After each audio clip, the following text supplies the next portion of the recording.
එක්ලක්ෂ 80000ට තිබ්බ ලැප්ටොප් එක මේ වෙනකොට 2,40,000ක් වෙනවා. මේකට රීසන් එක මොකක්ද කියලා බැලුවොත් ඒක තමයි මේ RAM ටික. What are you saying? 12000ක් 15000ක් අතර තිබ්බ මේ 16GB RAM ටික මේ වෙනකොට රුපියල් 70000ටත් උඩින් ප්‍රයිස් වෙලා තියෙනවා. ඒ කියන්නේ ප්‍රයිස් හයික් එක බැලුවොත් එහෙම මේ වෙනකොට 4 ගුණයකින් එහෙම නැත්නම් 5 ගුණයකින් ප්‍රයිස් එක වැඩි වෙලා තියෙනවා. මේකට රීසන් එක මොකද්ද? ඒකට කලින් අපේ channel එක follow කරලා තියාගන්න. මේ RAM වල තියෙන මෙමරි මොඩල් එක රෙඩි කරන්න මේජර් කම්පනීස් තුනක් තමයි තියෙන්නේ. Micron, Samsung, ඒ වගේම HK Hynix. මේ AI boom එක නිසා graphics card වලට හදන memories තමයි ගොඩක්ම sell උනේ. RAM එකට යන memories එච්චර යන්නේ නැහැ කියලා ඒකේ production එක අඩු කරා. හැබැයි දැන් තියෙන ප්‍රශ්නේ මොකක්ද කියලා බැලුවොත් එහෙම ඒ AI companiesම ඇවිල්ලා කියනවා අපිට මේ RAM වල use කරන memory එකත් ඕනේ ඊට අමතරව graphics card වල use කරන HBM memories උත් ඕනේ කියලා. ඒ නිසා මුළු company එකේම තියෙන RAM ටික අපිට දෙන්න කියලා Sam Altman ඉඳන් මාක් අංකල් වෙනකන් ඉල්ලලා තියෙනවා.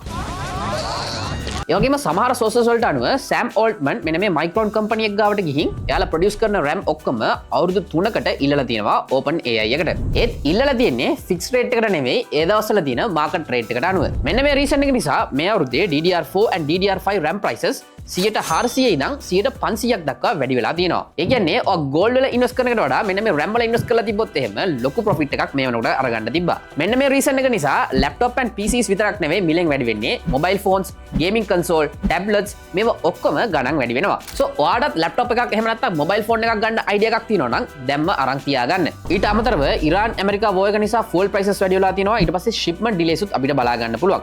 මේ නිසා මේකේ price එක තවත් වැඩි වෙන්න chance එකක් තියෙනවා. so මේ කොට මෙන්න මේ ප්‍රශ්න නිසා PS5 ගේ price එකත් සෑහෙන වැඩි වෙලා තිනවා. so ඔයාලත් mobile phone එකක් එහෙම නැත්නම් laptop එකක් ගන්න idea එකක් තියෙනවා නම් දැන් අරගන්න.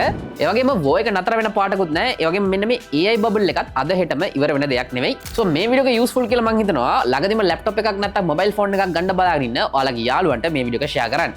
peace.